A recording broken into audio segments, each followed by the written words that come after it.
이번 여름에 저희 아내가 이제 코스코에서 방울토마토 그 화분 2개를 사왔습니다. 그리고 아내가 그 한 그루의 나무에 가지를 잘라서 화분에 심었습니다. 확인을 했어요. 처음에는 저는 그게 부러진 가지를 심은 줄 알았는데 부러진 가지가 아니라 일부러 가지를 잘라가지고 심었답니다. 그래서 그렇게 해도 죽지 않느냐, 이게 살아나나 제가 물었어요. 근데 산다는 거예요. 죽지 않고. 사실 저는 차마 말은 안 했지만 속으로 그런 생각을 했습니다. 아니, 잘려진 가지고 어떻게 사나, 쓸데없는 짓을 했다, 이런 생각을 솔직히 마음속에는 했습니다. 그런데 진짜 그 가지가 죽지 않고 살더라는 거예요. 처음에 저는 믿지 못했습니다. 분명 잘려진 가지를 심은 것이 아닐 거라고 생각을 했습니다. 진짜 잘려진 가지를 심었다라고 얘기를 했지만 저는 믿지 못했어요. 아무튼 오늘 이번 여름에 하여튼 이 토마토 2그루를 사가지고요, 토마토를 잘 따먹었습니다. 아침마다 저희 이제 딸아이가 나가서 이렇게 보고 익은 토마토가 있나 없나 봐가지고 있으면 다 따가지고 본인 입으로, 저는 제대로 먹어보지도 못했지만 한 2-3개 먹었나 그런 기억도 안 나는데요, 어쨌든 잘 따먹었어요. 근데 여러분, 제가 그 잘려진 가지가 죽지 않았다는 걸 어떻게 알았을까요? 방금도 말씀드렸지만 저는 그 가지가 죽을 거라 생각했습니다. 절대 살 수 없을 거라고 생각했습니다. 막 화분에 딱 심었을 때는 가지가 당연히 싱싱해 보이죠. 싱싱했습니다. 그러나 곧 죽어서 말라버릴 거라고 생각했습니다.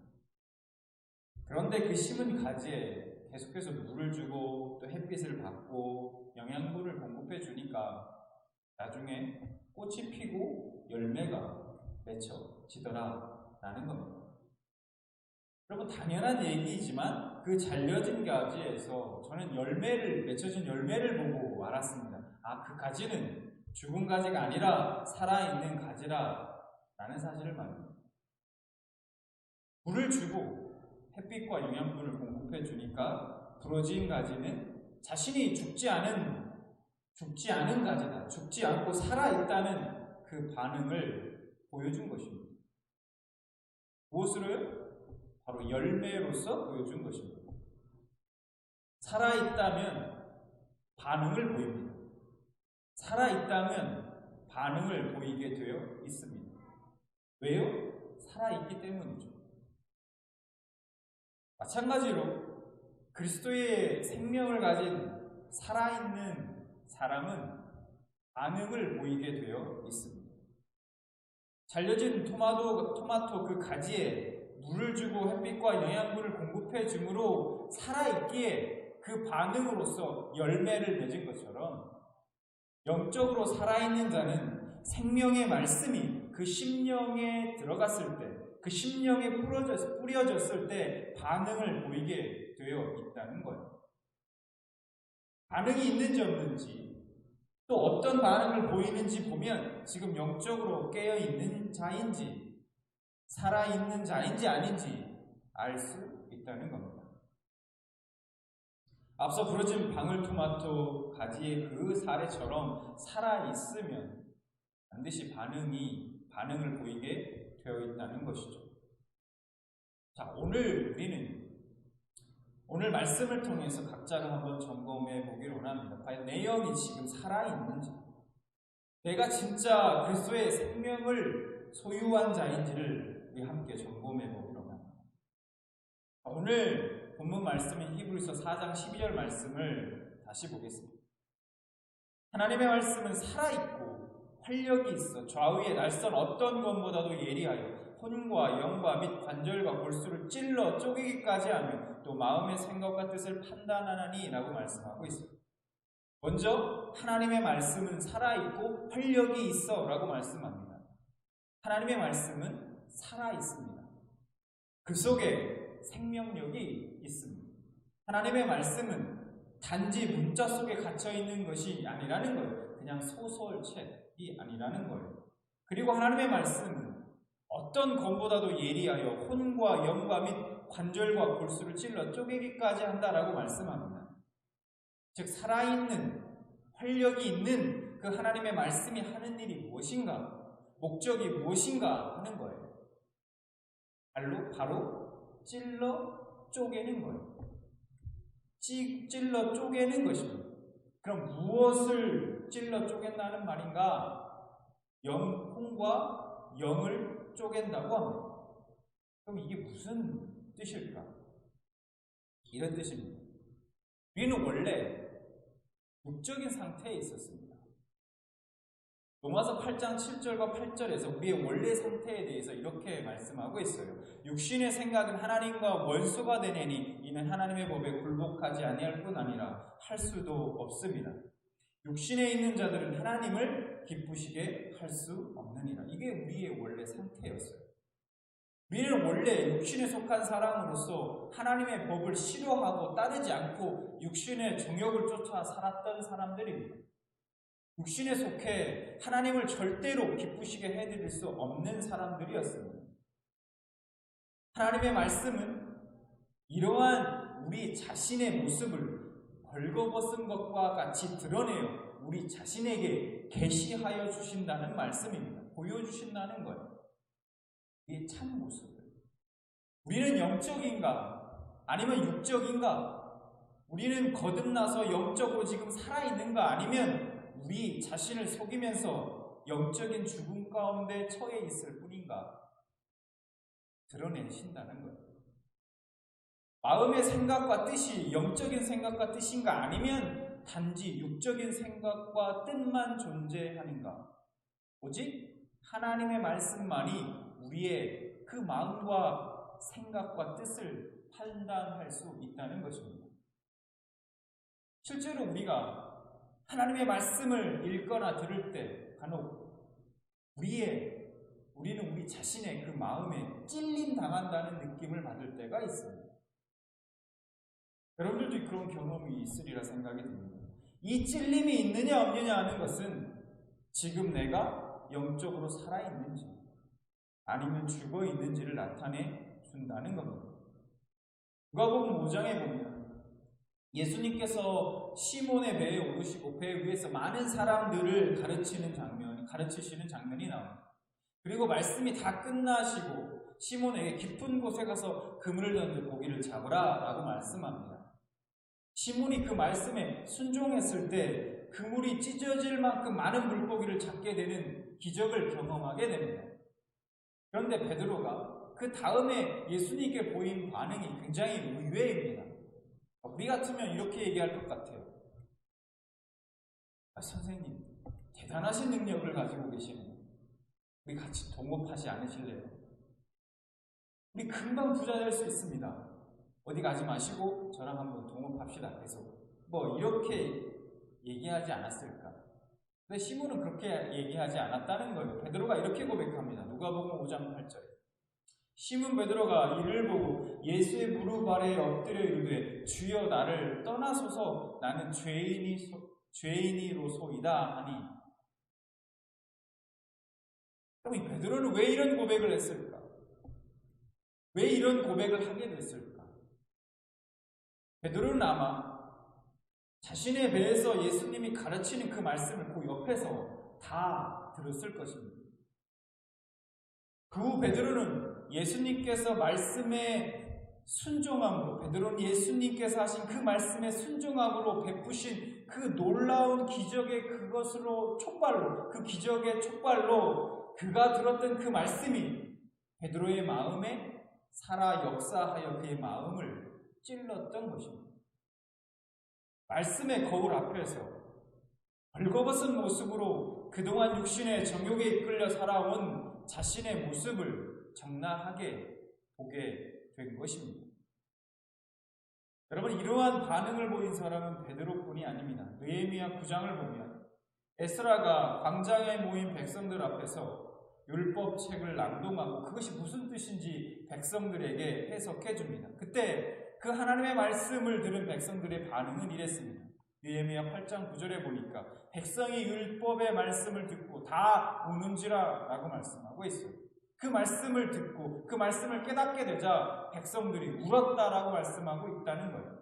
말씀을 듣고 나서 그 말씀을 깨달았을 때 그들은 왜 자신들이 고향 땅에서 바벨론의 포로로 끌려가게 됐는지, 그 자신들의 죄와 조상들의 죄가 무엇인지 깨닫게 된 것입니다. 그래서 참회의 눈물을 흘리게 된 것이죠. 자, 이어서 9장 1절부터 3절의 말씀에서 그 말씀을 깨달은 백성들의 반응에 대해서 계속해서 나옵니다. 느헤미야 9장 1절 그달 스무나흘 날에 이스라엘 자손이 다 모여 금식하며 굵은 베옷을 입고 티끌을 무릅쓰며 모든 이방 사람들과 절교하고 서서 자기의 죄와 조상들의 죄를 자복하고 그날의 낮 4분의 1은 그 자리에서 그 제자리에 서서 그들의 하나님 여호와의 율법책을 낭독하고 낮 4분의 1은 죄를 자복하며 그들의 하나님 여호와께 경배하는데 라고 말씀하고 있습니다. 하나님의 말씀을 듣고 깨달은 백성들의 보인 반응은 어땠습니까? 그들은 금식하며 굵은 베옷을 입고 자신들의 죄와 조상들의 죄를 자복하며 회개했습니다. 그리고 그 회개한 것에 대해 바로 실천했습니다. 그동안 그들이 교제하며 지내온, 관계하며 지내온 그 이방인들과 절교했다는 것이죠. 이러한 백성들의 결단은 이제부터 죄를 멀리하고 거룩을 회복하겠다라는 그런 선언이었던 것입니다. 여러분, 우리가 이 베드로와 이스라엘 백성들의 사례를 통해서 알 수 있는 것이 무엇입니까? 생명 있는 자에게 하나님의 말씀이 그 마음에 들어가면, 뿌려지면 반드시 그거에 따른 반응이 있다는 거예요. 어떤 반응입니까?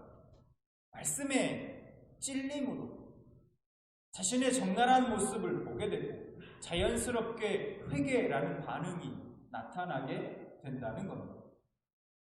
사도행전 2장에 보면 베드로가 많은 사람들 앞에서 설교를 합니다. 그 설교를 들은 많은 사람들이 그날 하루에 3,000명의 사람들이 회심했습니다. 그 베드로의 설교를 통해 하나님의 말씀이 마음에 들어간 사람들의 반응은 이랬습니다. 사도행전 2장 37절 말씀을 보겠습니다.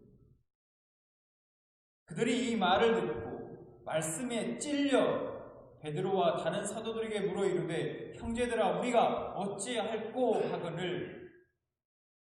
여러분, 그들이 말씀을 들을 때 어땠다고 말씀하고 있습니까? 찔렸다라고 말씀합니다. 이게 무슨 말씀입니까?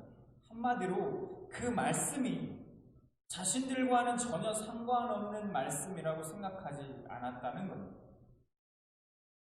마음에 찔린 그들은 그 말씀 앞에 벌거벗은 채 그동안 육신의 정욕을 쫓아 살아오면서 지은 수많은 죄악들, 그런 자신들의 적나라한 모습을 보게 된 것입니다. 말씀에 찔린 그들은 반응했습니다. 아, 내가 말씀대로 살지 못했구나. 내가 예수님을 십자가에 못 박은 게 다른 사람이 아니라 내가 십자가에 못 박았구나. 그 십자가에 못 박은 사람들과 내가 다르지 않구나. 하나님, 잘못했습니다. 이제 제가 어떻게 살기를 원하십니까? 고백하게 된 것이죠. 이것이 말씀이 들어갔을 때 생명 있는 자의 반응인 것입니다. 생명 있는 자는 말씀을 들을 때 살아있기 때문에 반응하게 되어 있습니다. 지금 이 말씀이 나에게 하시는 말씀이구나. 내가 지금 잘못된 길을 가고 있다고 말씀하고 있구나. 내가 잘못된 관계를 맺고 있다. 잘못된 생각과 잘못된 판단을 하고 있다. 뭔가 지금 내 인격에 문제가 있다고 지금 나에게 말씀하고 계시는구나. 그리고 고백하게 되는 것입니다. 하나님, 제가 앞으로 이제는 어떻게 살길 원하십니까? 내 아내에게, 내 남편에게, 내 자녀들에게 어떻게 해야 합니까? 내 마음속에 가득한 이 원망과 이 미움들, 하나님 어떻게 하길 바라십니까? 내가 상처 준 이 사람들, 하나님 내가 어떻게 해야 합니까? 하나님 무엇을 원하십니까? 이렇게 하나님께 묻는다는 겁니다. 그리고 느헤미야 9장에 하나님의 말씀을 들은 백성들이 회개하고 이방인들과의 관계를 끊은 것처럼 삶에서 실천함으로 변화를 드러낸다는 거예요. 그것이 생명 있는 자에게 말씀이 들어갔을 때, 말씀이 주어졌을 때 나타나는 반응인 것입니다. 제가 앞에서 말씀드린 저희 집에 있던 그 토마토 나무예요. 여러분, 저는 이제 더 이상 물을 주지 않습니다. 왜 물을 안 줄까요? 왜냐하면 이미 다 말라 죽었기 때문입니다. 죽은 나무는 더 이상 열매를 맺지 않습니다. 죽은 나무가 더 이상 열매를 맺지 않는다는 것을 저는 알기 때문이에요. 아무리 물을 줘봤자 더 이상 아무런 반응을 보이지 않을 거라는 것을 저는 알기 때문입니다. 여러분, 죽은 자는 아무런 반응이 없습니다. 반응하지 않습니다. 고린도전서 2장 14절에 이렇게 말씀합니다. 거듭나지 못한 자연인은, 현대인의 성경으로 좀 이해하기 쉽게 보겠습니다. 거듭나지 못한 자연인은 하나님의 성령이 주시는 것을 받아들이지 않습니다. 그런 것은 영적으로만 이해할 수 있는 것이기 때문에 그들에게는 어리석게 보일 뿐만 아니라 그들은 그것을 깨달을 수도 없습니다. 라고 말씀하고 있습니다. 육에 속한 사람, 즉 그 안에 생명이 없는 사람은 아무리 하나님의 말씀을 들어도 그것을 받아들이지 않습니다. 왜냐하면 그들에게는 하나님의 말씀이 그저 어리석게 들리고 어리석은 것으로 보이기 때문입니다. 그 안에 예수 그리스도의 생명이 없는 사람은 아무리 말씀을 들어도 반응하지 않습니다. 여러분은 지금 여러분들의 귀에, 여러분들의 마음에 들려지는 그 하나님의 말씀에 어떻게 반응하고 계십니까? 오늘 참 좋은 말씀이었어. 왜? 참 은혜 받았어. 감동이 있었어.